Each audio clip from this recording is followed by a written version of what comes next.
8ஆம் அதிகாரம்.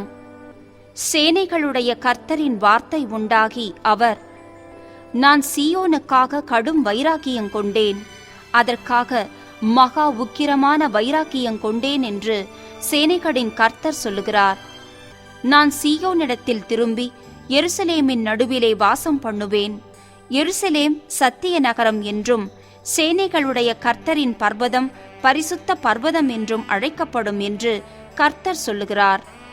திரும்பவும் எருசலேமின் வீதிகளில் முதிர் வயதினாலே தங்கள் கைகளில் கோலை பிடித்து நடக்கிற கிழவரும் கிழவிகளும் குடியிருப்பார்கள்.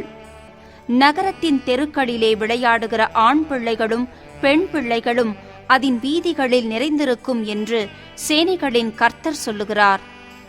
சேனைகளின் கர்த்தர் சொல்லுகிறது என்னவென்றால், அது இந்த ஜனத்தில் மீதியானவர்களின் பார்வைக்கு இந்நாட்களில் ஆச்சரியமாயிருந்தாலும் என் பார்வைக்கும் ஆச்சரியமாயிருக்குமோ என்று சேனைகளின் கர்த்தர் சொல்லுகிறார்.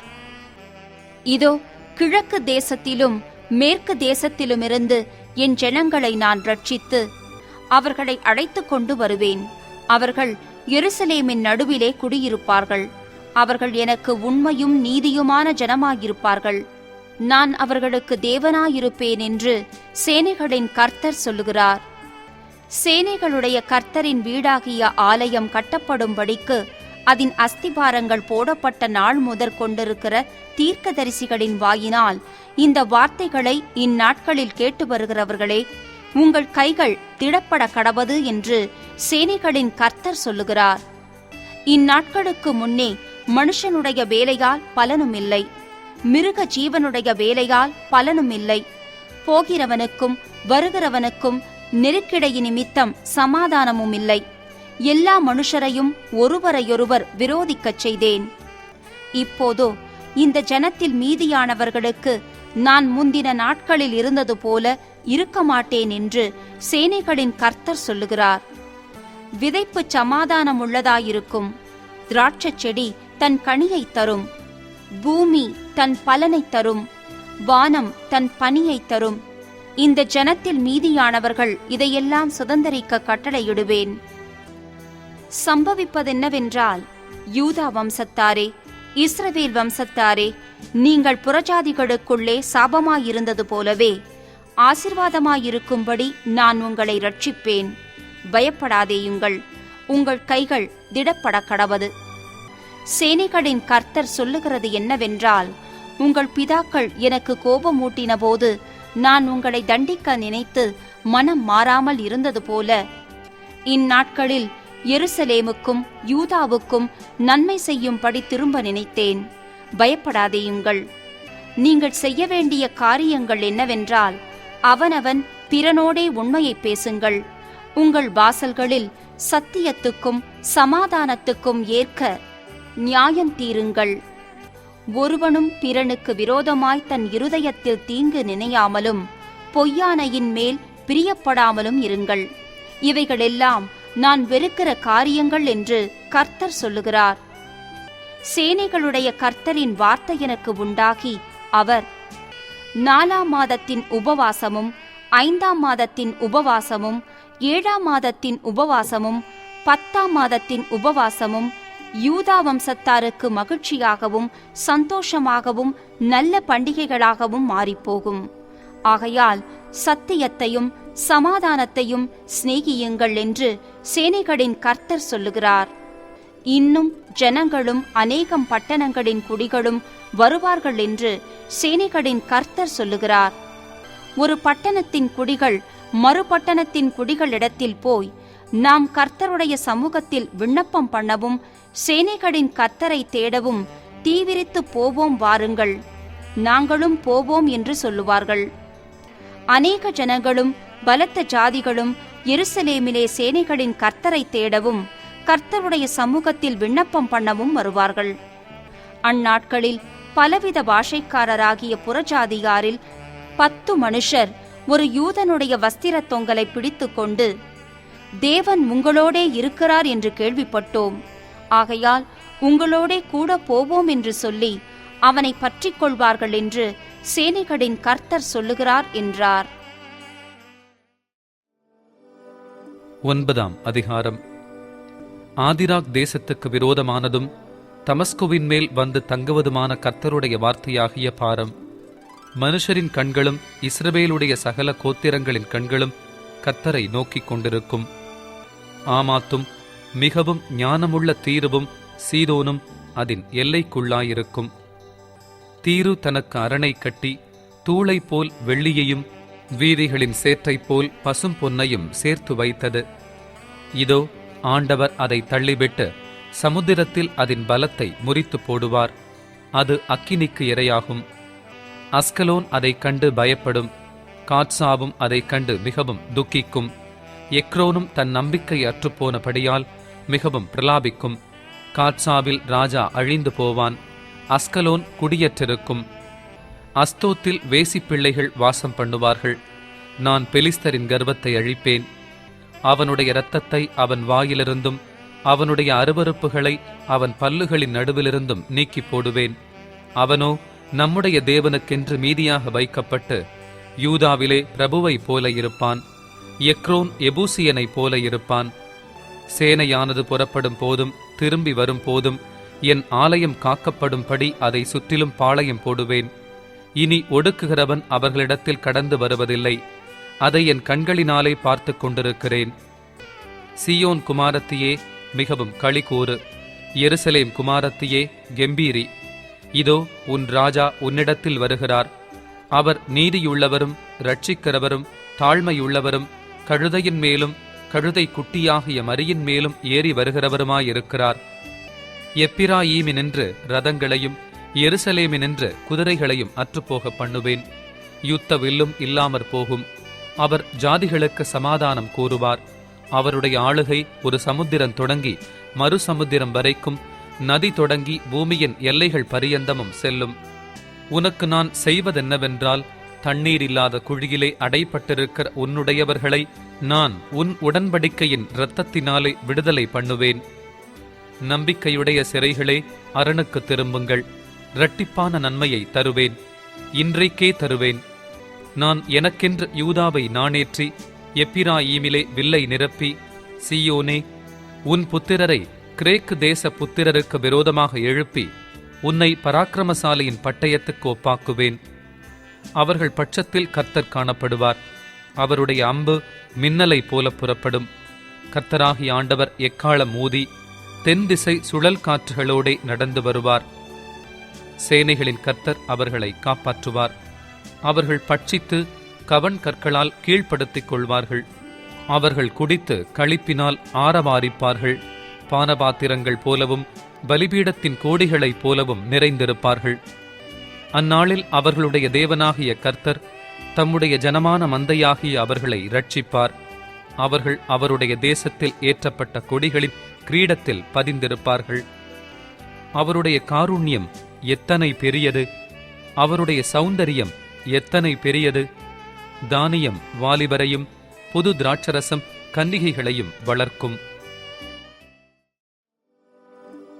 10ஆம் அதிகாரம். பின்மாறி காலத்து மழையை கர்த்தரிடத்தில் வேண்டிக் கொள்ளுங்கள். அப்பொழுது கர்த்தர் மின்னல்களை உண்டாக்கி வயல்வெளியில் அவரவருக்கு பயிருண்டாக அவர்களுக்கு மழையை கட்டளையிடுவார். சுரூபங்கள் அபத்தமானதைச் சொல்லிற்று. குறி சொல்லுகிறவர்கள் பொய்யை தரித்தார்கள். சொப்பனக்காரர் வீணானதைச் சொல்லி வியர்த்தமாக தேற்றரவு பண்ணினார்கள். ஆகையால் ஜனங்கள் ஆடுகளைப் போல சிதறி மேய்ப்பனில்லாததினால் சிறுமைப்பட்டார்கள். மேய்ப்பருக்கு விரோதமாக என் கோபம் மூண்டது. கடாக்களை தண்டித்தேன். சேனைகளின் கர்த்தர் யூதா வம்சத்தாராகிய தமது மந்தையை விசாரித்து அவர்களை யுத்தத்திலே தமது சிறந்த குதிரையாக நிறுத்துவார். அவர்களிலிருந்து கோடிக்கல்லும் அவர்களிலிருந்து கூடார முளையும் அவர்களிலிருந்து யுத்த வில்லும் வரும். அவர்களிலிருந்து ஆளுகிற யாவரும் ஏகமாய் புறப்படுவார்கள். அவர்கள் யுத்தத்திலே தங்கள் சத்துருக்களை வீதிகளின் சேற்றில் மிதிக்கிற பராக்கிரமசாலிகளைப் போல இருந்து யுத்தம் பண்ணுவார்கள். கர்த்தர் அவர்களோடே கூட இருப்பார். குதிரைகளின் மேல் ஏறி வருகிறவர்கள் வெட்கப்படுவார்கள். நான் யூதா வம்சத்தாரை பலப்படுத்தி யோசேப்பு வம்சத்தாரை ரட்சித்து அவர்களை திரும்ப நிலைக்க பண்ணுவேன். நான் அவர்களுக்கு இறங்கினேன். அவர்கள் என்னால் ஒரு காலும் தள்ளிவிடப்படாதவர்களைப் போல் இருப்பார்கள். நான் அவர்களுடைய தேவனாகிய கர்த்தர். நான் அவர்களுக்கு செவி கொடுப்பேன். எப்பிராயீமர் பராக்கிரமரைப் போல இருப்பார்கள். மதுபானத்தால் களிப்பது போல அவர்களுடைய இருதயம் களிக்கும். அவர்களுடைய பிள்ளைகளும் அதைக் கண்டு மகிழுவார்கள். அவர்கள் இருதயம் கர்த்தருக்குள் களி கூரும். நான் அவர்களை பார்த்து பயில் போட்டு அவர்களை கூட்டிக் கொள்ளுவேன். அவர்களை மீட்டுக் கொண்டேன். அவர்கள் பெருகி இருந்தது போலவே பெருகிப் போவார்கள். நான் அவர்களை ஜனங்களுக்குள்ளே இறைத்த பின்பு அவர்கள் தூர தேசங்களிலே என்னை நினைத்து தங்கள் பிள்ளைகளோடும் கூட பிழைத்து திரும்புவார்கள். நான் அவர்களை எகிப்து தேசத்திலிருந்து திரும்பி வர பண்ணி அவர்களை அசீரியாவிலிருந்து கூட்டிக் கொண்டு அவர்களை கீலேயாத் தேசத்துக்கும் லீபனோனுக்கும் வர பண்ணுவேன். அவர்களுக்கு இடம் போதாமற் போகும்.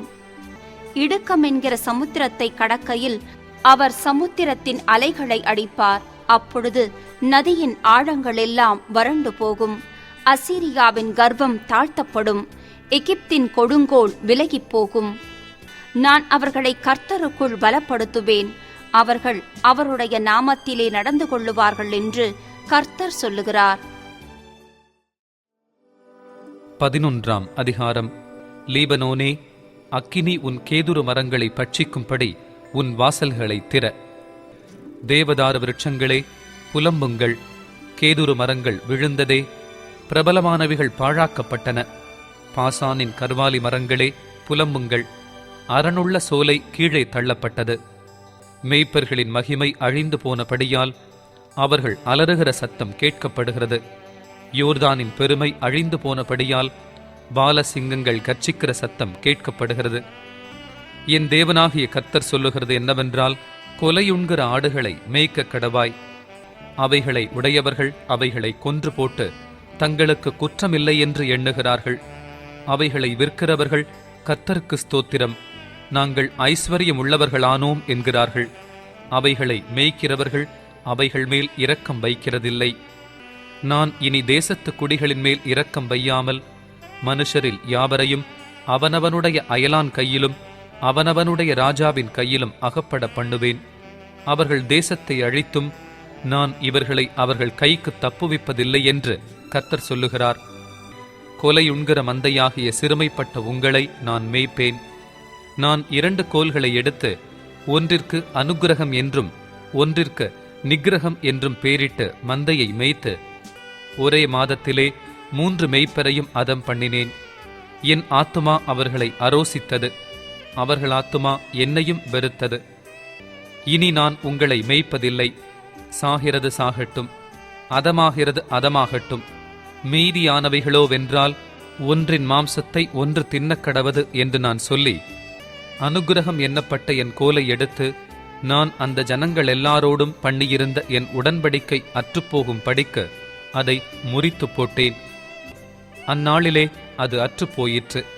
அப்படியே மந்தையில் எனக்கு காத்திருந்த சிறுமைப்பட்டவைகள் அது கர்த்தருடைய வார்த்தை என்று அறிந்து கொண்டன. உங்கள் பார்வைக்கு நன்றாய் கண்டால் என் கூலியை தாருங்கள், இல்லாவிட்டால் இருக்கட்டும் என்று அவர்களோடே சொன்னேன். அப்பொழுது எனக்கு கூலியாக 30 வெள்ளிக்காசை நிறுத்தார்கள். கர்த்தர் என்னை நோக்கி, அதை குயவனிடத்தில் எறிந்துவிடு என்றார். இதுவே நான் அவர்களால் மதிக்கப்பட்ட மேன்மையான மதிப்பு. நான் அந்த 30 வெள்ளிக்காசை எடுத்து அவைகளை குயவனுக்கென்று கர்த்தருடைய ஆலயத்திலே எறிந்துவிட்டேன்.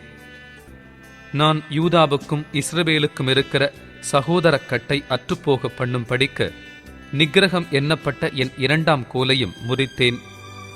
கர்த்தர் என்னை நோக்கி, நீ மதியற்ற ஒரு மேய்ப்பனுடைய ஆயுதங்களை இன்னும் எடுத்துக்கொள். இதோ நான் தேசத்திலே ஒரு மேய்ப்பனை எழும்ப பண்ணுவேன். அவன் அதமாகிறவைகளை பராமரிக்காமலும் சிதறுண்டதை தேடாமலும் நொறுங்குண்டதை குணமாக்காமலும் இளைத்திருக்கிறதை ஆதரிக்காமலும் கொழுத்ததின் மாம்சத்தை தின்று அவைகளுடைய குழம்புகளை உடைத்து போடுவான். மந்தையை கைவிடுகிற அபத்தமான மேய்ப்பனுக்கு ஐயோ! பட்டயம் அவன் புயத்தின் மேலும் அவன் வலது கண்ணின் மேலும் வரும். அவன் புய முழுதும் சூம்பிப்போம், அவன் வலது கண் முற்றிலும் இருளடையும் என்றார். 12ஆம் அதிகாரம். இஸ்ரவேலை குறித்து கர்த்தர் சொன்ன வார்த்தையின் பாரம். வானங்களை விரித்து பூமியை அஸ்திபாரப்படுத்தி மனுஷனுடைய ஆவியை அவனுக்குள் உண்டாக்குகிற கர்த்தர் சொல்லுகிறது என்னவென்றால், இதோ சுற்றிலும் இருக்கிற எல்லா ஜனங்களுக்கும் நான் எருசலேமை தத்தளிப்பின் பாத்திரமாக்குகிறேன். எருசலேமுக்கு விரோதமாய் போடப்படும் முற்றுகையிலே யூதாவும் அப்படியேயாகும். அந்நாளிலே நான் எருசலேமை சகல ஜனங்களுக்கும் பாரமான கல்லாக்குவேன். அதை கிடப்புகிற யாவரும் சிதைக்கப்படுவார்கள். பூமியில் உள்ள ஜாதிகளெல்லாம் அதற்கு விரோதமாய் கூடிக்கொள்வார்கள். அந்நாளிலே நான் குதிரைகளுக்கெல்லாம் திகைப்பையும் அவைகளின் மேல் ஏறியிருக்கிறவர்களுக்கெல்லாம் புத்தி மயக்கத்தையும் வரப்பண்ணி யூதா வம்சத்தின் மேல் என் கண்களை திறந்து வைத்து ஜனங்களுடைய எல்லா குதிரைகளுக்கும் குருட்டாட்டத்தை உண்டு பண்ணுவேன் என்று கர்த்தர் சொல்லுகிறார். எருசலேமின் குடிகள் சேனைகளின் கர்த்தராகிய தங்கள் தேவனுடைய துணையினால் எங்களுக்கு பலனானவர்கள் என்று அப்போது யூதாவின் தலைவர் தங்கள் இருதயத்திலே சொல்லுவார்கள். அந்நாளிலே யூதாவின் தலைவரை விறகுகளுக்குள்ளே எரிகிற அக்கினி அடுப்புக்கும் வைக்கோல் கட்டுகளுக்குள்ளே எரிகிற தீவட்டிக்கும் ஒப்பாக்குவேன். அவர்கள் வலதுபுறமும் இடதுபுறமுமாக புறப்பட்டு சுற்றிலும் இருக்கிற எல்லா ஜனங்களையும் பட்சிப்பார்கள். எருசலேம் திரும்பவும் தன் ஸ்தானமாகிய எருசலேமிலே குடியேற்றப்பட்டிருக்கும். தாவீது வம்சத்தாரின் மகிமையும் எருசலேமின் குடிகளுடைய மகிமையும் யூதாவின் மேல் தன்னை உயர்த்தாதபடிக்கு கர்த்தர் யூதாவின் கூடாரங்களை முதல் ரட்சிப்பார். அந்நாளிலே கர்த்தர் எருசலேமின் குடிகளை காப்பாற்றுவார். அவர்களில் தள்ளாடினவன் அந்நாளிலே தாவீதைப் போல இருப்பான். தாவீது குடும்பத்தார் அவர்களுக்கு முன்பாக தேவனைப் போலும் கர்த்தருடைய தூதனைப் போலும் இருப்பார்கள். அந்நாளிலே எருசலேமுக்கு விரோதமாய் வருகிற எல்லா ஜாதிகளையும் அடிக்க பார்ப்பேன். நான் தாவீது குடும்பத்தாரின் மேலும் எருசலேம் குடிகளின் மேலும் கிருபையின் ஆவியையும் விண்ணப்பங்களின் ஆவியையும் ஊற்றுவேன். அப்பொழுது அவர்கள் தாங்கள் குத்தின என்னை நோக்கி பார்த்து, ஒருவன் தன் ஒரே பேரானவனுக்காக புலம்புகிறது போல எனக்காக புலம்பி, ஒருவன் தன் தலைச்சன் பிள்ளைக்காக துக்கிக்கிறது போல எனக்காக மனங்கசந்து துக்கிப்பார்கள். அந்நாளிலே மெகிதோன் பட்டணத்து பள்ளத்தாக்கின் ஊராகிய ஆத்தாத்ரிம்மோனின் புலம்பலைப் போல எருசலேமின் புலம்பல் பெரிதாயிருக்கும். தேசம் புலம்பிக் கொண்டிருக்கும். ஒவ்வொரு வம்சமும் தனித்தனியாக புலம்பும். தாவீது குடும்பத்தார் தனியேயும் அவர்கள் ஸ்திரீகள் தனியேயும், நாத்தான் குடும்பத்தார் தனியேயும் அவர்கள் ஸ்திரீகள் தனியேயும், லேவி குடும்பத்தார் தனியேயும் அவர்கள் ஸ்திரீகள் தனியேயும், சீமேயி குடும்பத்தார் தனியேயும் அவர்கள் ஸ்திரீகள் தனியேயும், மற்றும் உண்டான சகல குடும்பங்களிலும் ஒவ்வொரு குடும்பத்தின் மனுஷர் தனித்தனியேயும் அவர்களுடைய ஸ்திரீகள் தனித்தனியேயும் புலம்புவார்கள். 13ஆம் அதிகாரம். அந்நாளிலே பாவத்தையும் அழுக்கையும் நீக்க தாவீதின் குடும்பத்தாருக்கும் எருசலேமின் குடிகளுக்கும் திறக்கப்பட்ட ஒரு ஊற்று உண்டாயிருக்கும். அந்நாளிலே நான் விக்கிரகங்களின் பேரும் தேசத்தில் இராதபடிக்கு அழிப்பேன். அவைகள் இனி நினைக்கப்படுவதில்லை. தரிசனம் சொல்லுகிறவர்களையும் அசுத்த ஆவியையும் தேசத்திலிருந்து போய்விடவும் பண்ணுவேன் என்று சேனைகளின் கர்த்தர் சொல்லுகிறார். இனி ஒருவன் தரிசனம் சொன்னால் அவனை பெற்ற அவன் தகப்பனும் அவன் தாயும் அவனை நோக்கி, நீ கர்த்தருடைய நாமத்தைக் கொண்டு பொய் பேசுகிறபடியால் நீ உயிரோடிருக்கப்படாது என்று சொல்லி அவனை பெற்ற அவன் தகப்பனும் அவன் தாயும் அவன் தரிசனம் சொல்லும் போது அவனை குத்தி போடுவார்கள். அந்நாளிலே தரிசனம் சொல்லுகிற அவனவன் தான் சொன்ன தரிசனத்தினால் வெட்கப்பட்டு பொய் சொல்லும் படிக்கு இனி மயிர் போர்வையை போர்த்து கொள்ளாமல், நான் தரிசனம் சொல்லுகிறவன் அல்ல, நான் நிலத்தை பயிரிடுகிறவன், என் சிறுவயது முதல் ஒருவன் என்னை வேலை கொண்டான் என்பான். அப்பொழுது ஒருவன் அவனை நோக்கி, உன் கைகளில் இருக்கிற இந்த வடுக்கள் ஏதென்று கேட்டால், என் சிநேகிதரின் வீட்டிலே காயப்பட்டதினால் உண்டானவைகள் என்பான். பட்டயமே, என் மேய்ப்பன் மேலும் என் தோழனாகிய புருஷன் மேலும் எழும்பு என்று சேனைகளின் கர்த்தர் சொல்லுகிறார். மேய்ப்பனை வெட்டு, அப்பொழுது ஆடுகள் சிதறிப்போகும். ஆனாலும் என் கரத்தை சிறுவர் மேல் திரும்ப வைப்பேன். தேசமெங்கும் சம்பவிக்கும் காரியம் என்னவென்றால், அதில் இருக்கிற 2 பங்கு மனுஷர் சங்கரிக்கப்பட்டு மாண்டு போவார்கள். 3ஆம் பங்கோ அதில் மீதியாயிருக்கும். அந்த 3ஆம் பங்கை நான் அக்கினிக்குட்பட பண்ணி, வெள்ளியை உருக்குகிறது போல அவர்களை உருக்கி, பொன்னை புடமிடுகிறது போல அவர்களை புடமிடுவேன். அவர்கள் என் நாமத்தை தொழுது கொள்வார்கள். நான் அவர்கள் விண்ணப்பத்தை கேட்பேன். இது என் ஜனம் என்று நான் சொல்லுவேன். கர்த்தர் என் தேவன் என்று அவர்கள் சொல்லுவார்கள். 14ஆம் அதிகாரம். இதோ, கர்த்தருடைய நாள் வருகிறது. உன்னில் கொள்ளையானது உன் நடுவிலே பங்கிடப்படும். எருசலேமுக்கு விரோதமாக யுத்தம் பண்ண சகல ஜாதிகளையும் கூட்டுவேன். நகரம் பிடிக்கப்படும், வீடுகள் கொள்ளையாகும், ஸ்திரீகள் அவமானப்படுவார்கள். நகரத்தாரில் பாதி மனுஷர் சிறைப்பட்டு போவார்கள். மீதியான ஜனமோ நகரத்தை விட்டு அறுப்புண்டு போவதில்லை. கர்த்தர் புறப்பட்டு யுத்த நாளிலே போராடுவது போல் அந்த ஜாதிகளோடே போராடுவார். அந்நாளிலே அவருடைய பாதங்கள் கிழக்கே எருசலேமுக்கு எதிரே இருக்கிற ஒலிவ மலையின் மேல் நிற்கும்.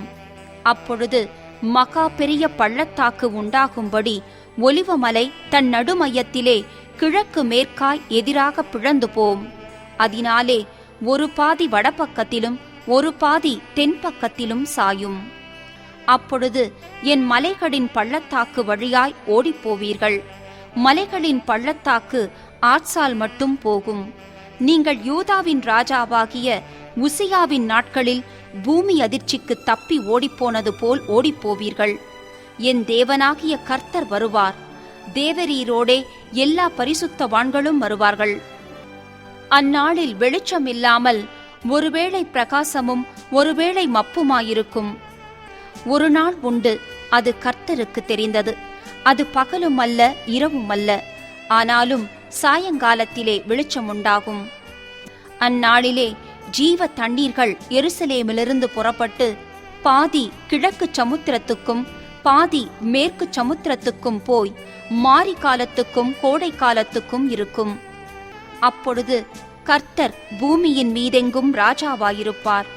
அந்நாளில் ஒரே கர்த்தர் இருப்பார். அவருடைய நாமமும் ஒன்றாயிருக்கும். தேசமெல்லாம் கேபா தொடங்கி எருசலேமுக்கு தெற்கே இருக்கிற ரிம்மோன் வரைக்கும் சமபூமியாக திருத்தப்படும். எருசலேமோ உயர்ந்ததாகி தன் ஸ்தானத்திலே பென்யமீன் வாசல் தொடங்கி முதல் வாசல் என்கிற ஸ்தலம் மட்டும் கோடி வாசல் வரைக்கும், அனானேயேல் கோபுரம் துவக்கி ராஜாவின் திராட்ச ஆலைகள் மட்டும் குடியேற்றப்பட்டிருக்கும். அதிலே ஜனங்கள் வாசம் பண்ணுவார்கள். இனி சங்கரிப்பில்லாமல் எருசலேம் சுகமாய் தங்கியிருக்கும். எருசலேமுக்கு விரோதமாக யுத்தம் பண்ணின எல்லா ஜனங்களையும் கர்த்தர் வாதிக்கும் வாதையாவது, அவர்கள் காலூன்றி நிற்கையிலும் அவர்களுடைய சதை அழிந்து போகும். அவர்கள் கண்கள் தங்கள் குழிகளிலே கெட்டுப்போகும். அவர்கள் நாவு அவர்கள் வாயிலே அழுகிப்போகும். அந்நாளிலே கர்த்தரால் பெரிய கலக்கம் அவர்களுக்குள் உண்டாகும். அவனவன் தன் தன் அயலானின் கையை பிடிப்பான். அவனவனுடைய கை அவனவன் அயலானுடைய கைக்கு விரோதமாக எழும்பும். யூதாவும் எருசலேமிலே யுத்தம் பண்ணும். அப்பொழுது சுற்றிலும் இருக்கிற சகல ஜாதிகளுடைய ஆஸ்தியாகிய பொன்னும் வெள்ளியும் வஸ்திரங்களும் மகா திரளாக கூட்டப்படும். அந்த பாளையங்களில் இருக்கும் குதிரைகள், கோவேறு கழுதைகள், ஒட்டகங்கள், கழுதைகள் முதலான எல்லா மிருக ஜீவன்களுக்கும் வரும் வாதையும் அந்த வாதையைப் போலவே இருக்கும். பின்பு எருசலேமுக்கு விரோதமாக வந்திருந்த எல்லா ஜாதிகளிலும் மீதியான யாவரும் சேனைகளின் கர்த்தராகிய ராஜாவை தொழுது கொள்ளும்படிக்கும் கூடார பண்டிகையை ஆசரிக்கும்படிக்கும் வருஷா வருஷம் வருவார்கள். அப்பொழுது பூமியின் வம்சங்களில் சேனைகளின் கர்த்தராகிய ராஜாவை தொழுது கொள்ள எருசலேமுக்கு வராதவர்கள் எவர்களோ அவர்கள் மேல் மழை வருஷிப்பதில்லை. மழை வருஷிக்காத எகிப்தின் வம்சம் வராமலும் சேராமலும் போனால் கூடார பண்டிகையை ஆசரிக்க வராத ஜாதிகளை கர்த்தர் வாதிக்கும் வாதையே அவர்கள் மேலும் வரும். இது எகிப்தியருடைய பாவத்துக்கும் கூடார பண்டிகையை ஆசரிக்க வராத சகல ஜாதிகளுடைய பாவத்துக்கும் வரும் ஆக்கினை. அந்நாளிலே குதிரைகளின் மணிகளிலே கர்த்தருக்கு பரிசுத்தம் என்னும் விலாசம் எழுதியிருக்கும். கர்த்தருடைய ஆலயத்திலுள்ள பானைகள் பலிபீடத்துக்கு முன்பாக இருக்கிற பாத்திரங்களைப் போலிருக்கும். அப்பொழுது எருசலேமிலும் யூதாவிலும் உள்ள எல்லா பானைகளும் சேனைகளின் கர்த்தருக்கு பரிசுத்தமாயிருக்கும். பலியிடுகிற யாவரும் வந்து அவைகளில் எடுத்து அவைகளில் சமைப்பார்கள். அந்நாள் முதல் சேனைகளுடைய கர்த்தரின் ஆலயத்திலே யாதொரு கானானியனும் இருப்பதில்லை.